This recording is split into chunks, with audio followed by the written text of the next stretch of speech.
Class 10th maths chapter 6। इसमें पहले हम करेंगे theorem 6.8।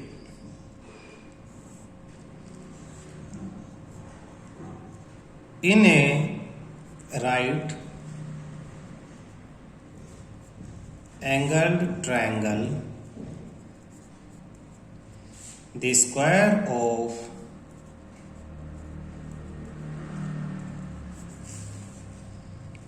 the hypotenuse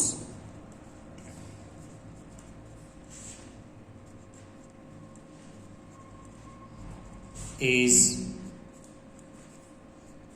equal to the sum of squares of the other two sides।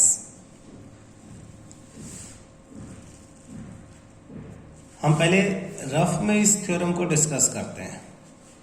Right angle triangle मतलब एक triangle जो 90 degree का हो, एक ट्रायंगल जिसमें एक एंगल 90 डिग्री।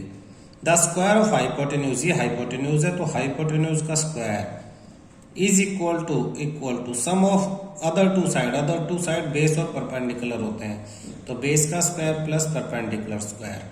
ये थ्योरम आपने बचपन में कई क्लासों से करते आ रहे हो, आप 7th 8th 9th 10th हर क्लास में ये थ्योरम आपने यूज किया। इसे पाइथागोरस थ्योरम कहते हैं, पाइथागोरस थ्योरम।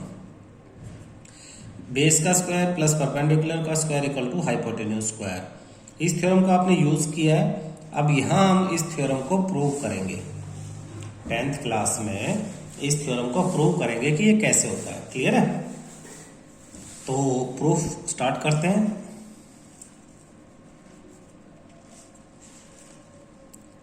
आपको क्या गिवन है? गिवन दैट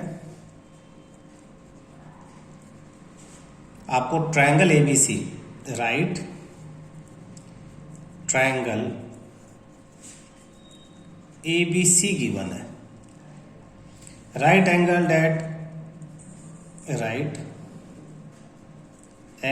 एट मान लो कि बी उसका राइट एंगल है। आप ट्रायंगल बना लो। आप इस तरह से बनाओ, इसे 90 डिग्री बना लो। तो ये आपका पॉइंट ए, ये पॉइंट बी और ये पॉइंट सी, और ये भी 90 डिग्री है, बी है 90। क्लियर है?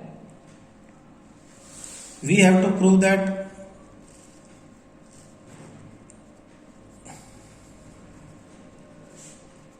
अब आपको क्या प्रूव करना है? आपको प्रूव करना है ए सी स्क्वायर। ए सी 90 के सामने वाला हाइपोटेन्यूज है।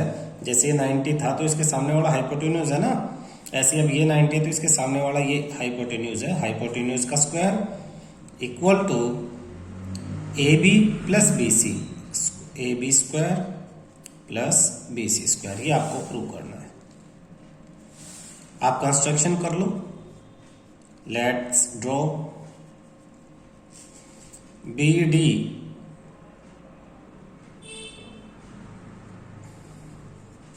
अब बी डी ड्रॉ करो जो परपेंडिकुलर हो ए सी पे, यानी बी डी ए सी के ऊपर परपेंडिकुलर है, 90 डिग्री का एंगल बना रहा है।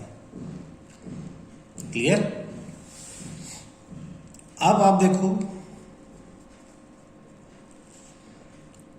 ट्रायंगल एडीबी और एबीसी, दोनों ट्रायंगल्स में देखना। In triangle ADB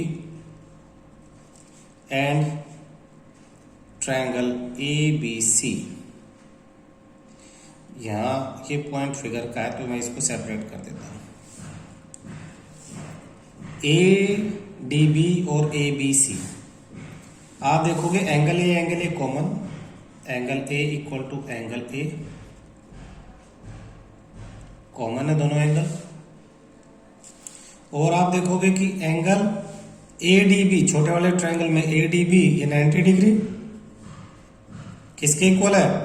angle A B सी, ये भी 90, ईच 90 डिग्री। तो क्या होगा? Triangle A D B similar होगा ट्रायंगल ए बी सी के। किस वजह से? दो एंगल इक्वल है तो ए ए सिमिलैरिटी, हमने पीछे चैप्टर्स में ये किया हुआ है। ए सिमिलैरिटी से दोनों ट्रायंगल सिमिलर होंगे। अगर सिमिलर होंगे तो इनकी साइड्स के रेशियो भी इक्वल होंगे। अब यहां हल्का सा ये याद रखना कि कौन सी साइड्स के रेशियो यूज करेंगे हम। ए डी, छोटे वाले ट्रायंगल का ए डी, यहां से देखो ए डी, बड़े वाले का ए बी, तो A D upon A B आप इनके नाम से लिख सकते हो। ए डी जैसे ये ए डी है और ये ए बी है, तो A D upon A B, पहले दो पॉइंट इक्वल टू, फिर छोटे वाले का फर्स्ट और लास्ट ए बी, और यहां फर्स्ट और लास्ट ए सी अपॉन ए सी। ये याद रखना है। पहले दोनों point A D upon A B और ए बी अपॉन ए सी। इससे क्या होगा? अब इन्हें आप क्रॉस मल्टीप्लाई कर लो, इन दोनों को यहां मल्टीप्लाई और इन दोनों ऐसे, इसे क्रॉस मल्टीप्लीकेशन बोलते हैं, इसे यहां और इसे यहां। तो ये आ जाएगा आपका A D into A C equal to A B into A B square. ये आपकी फर्स्ट इक्वेशन आ जाती है। क्लियर है?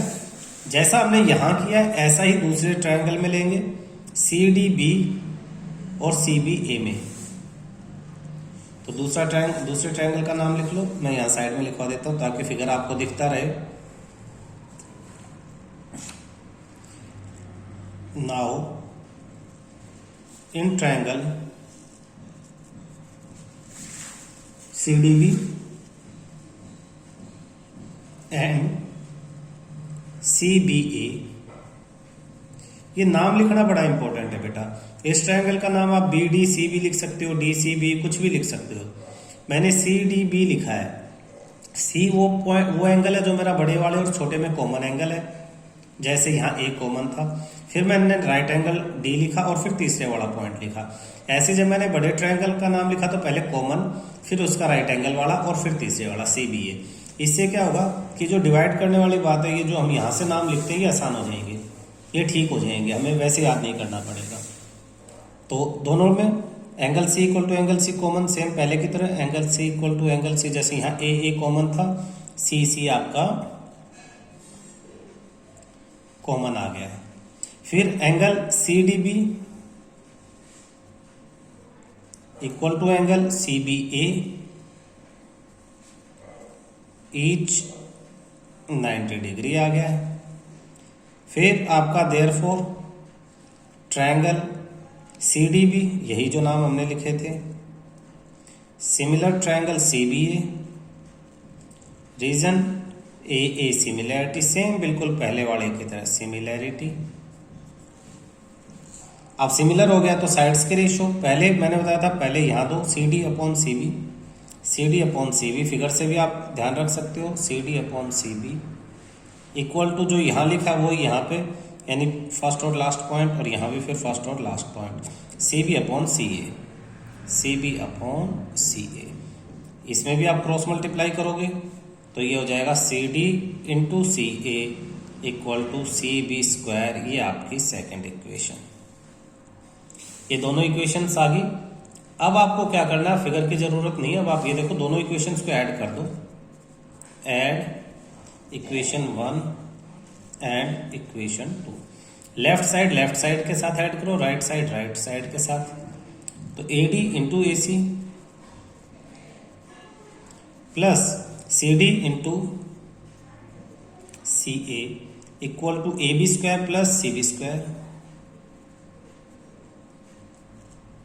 आगे कुछ करने से पहले हम एक बार, जैसे ये ए सी है, ये सी ए है तो दोनों सेम साइड, तो इन्हें ठीक कर लेते हैं। ए डी की जगह ए डी इंटू ए सी की जगह A C plus C D into C A को मैं ए सी लिख लेता हूँ, और ये ए बी स्क्वायर, और प्रूव मुझे बी सी करना था, सी बी लिखा हुआ, तो यहाँ भी मैं प्लस बी सी से पलट के लिख देता हूँ।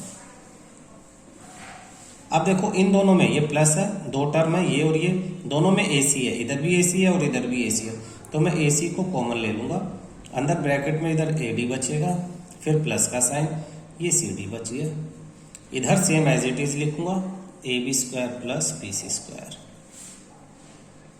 अब फिगर में आप देखोगे AD प्लस CD क्या है, फिगर देखो AD में अगर CD प्लस कर देंगे तो पूरा AC आ जाएगा, तो इसके जगह पे मैं अब यहाँ लिख दूंगा AC तो बाहर है ही है, ब्रैकेट में भी AD प्लस CD हो जाएगा AC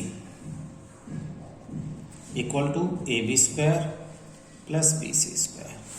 AC into AC, AC into AC, AC square, AB square plus BC square as it is proved. यही हमें प्रूव करना था कि AC स्क्वायर जो हमने स्टार्टिंग में देखा था to prove, AC square equal to AB square plus BC square. दोबारा एक बार देखो क्या किया हमने, ये छोटा ट्रायंगल, ये ट्रायंगल और ये बड़ा ट्रायंगल, ये दोनों ट्रायंगल लिए, AA ये कॉमन एंगल है दोनों में, और फिर ये 90 ADB ये वाला और ये वाला, AA सिमिलरिटी से दोनों ट्रायंगल्स को सिमिलर कर दिया, साइड्स की रेशियो इक्वल है, क्रॉस मल्टीप्लाई करके फर्स्ट इक्वेशन आ गई। सेम ऐसे ही फिर दोबारा में हमने ये दूसरे वाला ट्रायंगल लिया बड़े ट्रायंगल के साथ, AA सिमिलरिटी से दोनों को सिमिलर किया, साइड्स के रेशियो क्रॉस मल्टीप्लाई करके सेकंड इक्वेशन, फर्स्ट और सेकंड इक्वेशन को हमने क्या किया ऐड प्लस कर दिया। प्लस करने से क्या हुआ, मैंने पहले CA और AC सेम है तो CA की जगह AC लिख लिया और CB की जगह BC लिख दिया, ताकि उसी फॉर्मेट में उसी नंबरिंग में आए जैसे हमें प्रूव करना है। फिर आप देखो AC यहाँ और यहाँ दोनों में कॉमन है AC, तो AC को बाहर कॉमन लिया, ये AD यहाँ बचा और CD यहाँ, AD प्लस CD फिगर में देखेंगे AC होगा, AC into AC, AC square इधर का हमारा सेम है, ये प्रूव हमारी थ्योरम हो जाती है। क्लियर है।